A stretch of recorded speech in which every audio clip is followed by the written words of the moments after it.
ഇന്നില്ലേ നമുക്ക് butter chicken മക്കറോണി ഉണ്ടാക്കാം. ക്രീമിയും tasty ആയിട്ടുള്ള ഈ മക്കറോണി എങ്ങനെ ഉണ്ടാക്കാമെന്ന് നോക്കാം. അതിന് വേണ്ടിയിട്ട് ഞാൻ 250 ഗ്രാം എല്ലില്ലാത്ത ചിക്കൻ ചെറുതായി കട്ട് ചെയ്തതാണ് കേട്ടോ എടുത്തത്.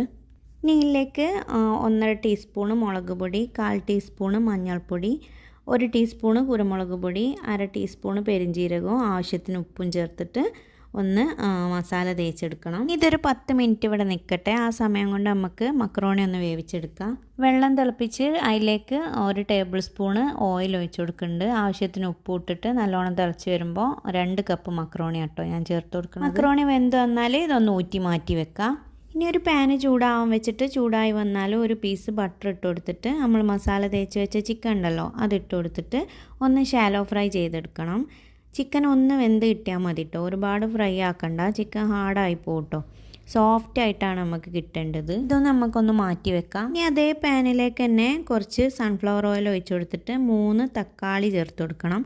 നല്ല പഴുത്ത തക്കാളി എടുക്കാൻ നോക്കണം. അതിലേക്കൊരു 6 അല്ലി വെളുത്തുള്ളിയും 10 അണ്ടിപ്പരിപ്പും ചേർത്തിട്ട് ഒന്ന് ഇളക്കിയ ശേഷം അതിലേക്ക് ആവശ്യത്തിനുള്ള ഉപ്പും 1 ടീസ്പൂണ് മുളക് പൊടി ഇട്ട് കൊടുക്കണം. ഇനി ഇതൊന്ന് സോഫ്റ്റ് ആവണ വരെ അടച്ച് വെക്കാം. നമുക്ക് ഈ ബട്ടർ ചിക്കൻ്റെ കളർ കിട്ടുന്നത് പഴുത്ത തക്കാളിയും കാശ്മീരി ചില്ലി പൗഡറും കൂടി ചേർക്കുന്നതുകൊണ്ടാണ് കേട്ടോ.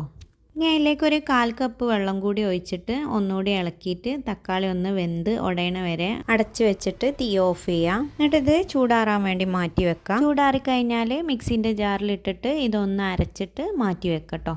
ഇനി ആ സെയിം പാനിൽ തന്നെ ഒരു കഷ്ണം ബട്ടറും കൂടി ഇട്ട് കൊടുത്തിട്ട് അതിലേക്ക് ഒരു വെല്ലുള്ളിയും ആവശ്യത്തിന് ഉപ്പും 3 പീസ് വെളുത്തുള്ളി ചെറുതായിട്ട് കട്ട് ചെയ്തതും ചേർത്തിട്ട് നല്ലോണം ഒന്ന് വാട്ടിയെടുക്കുക. എന്നിട്ട് അതിലേക്ക് നമുക്ക് 1/4 teaspoon garam masala, 1/2 teaspoon chilli flakes, 1/2 teaspoon കുരുമുളക് പൊടി, 1/2 ടീസ്പൂണ് കസൂരി മേത്തി ചേർത്തിട്ട് ലോ ഫ്ലെയിമിൽ വെച്ചിട്ട് ഒന്ന് ഇളക്കി കൊടുക്കുക.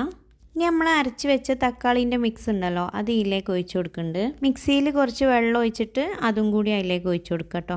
ഇനി ഇത് നല്ലോണം യോജിപ്പിച്ച് തിളച്ച് വരുമ്പോൾ നമുക്ക് അതിലേക്ക് ഫ്രൈ ചെയ്ത് വെച്ച ചിക്കൻ ഉണ്ടല്ലോ അതും കൂടി ചേർത്ത് മിക്സ് ചെയ്ത ശേഷം വേവിച്ചൂറ്റി വെച്ച മക്കറോണി ഇട്ടിട്ട് നല്ലോണം ഒന്ന് കമ്പൈൻ ചെയ്ത് കൊടുക്കണം. മസാലയും ചിക്കനും മക്കറോണിയും എല്ലാ ഭാഗത്തേക്കും ആവുന്ന രീതിയിൽ നല്ലോണം ഒന്ന് മിക്സ് ചെയ്ത് കൊടുക്കണം. എന്നിട്ടൊരു 2 മിനിറ്റ് അടച്ച് വെച്ച് വേവിക്കണം കേട്ടോ, എന്നാലേ ഉള്ളൂ മക്കറോണീൻ്റെ ഉള്ളിലൊക്കെ നല്ലോണം മസാല പിടിക്കുകയുള്ളൂ.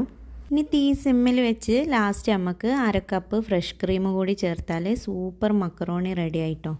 2 കപ്പ് മക്കറോണീൻ്റെ അളവാണ് കേട്ടോ ഞാൻ ഇതിൽ കാണിച്ചത്. കൂടുതൽ മക്കറോണി എടുക്കുകയാണെങ്കിൽ എല്ലാത്തിൻ്റെ അളവ് അതിനനുസരിച്ച് കൂട്ടി കൊടുക്കണം. ഇനി ഇത് ചൂടോടെ സെർവ് ചെയ്യാം.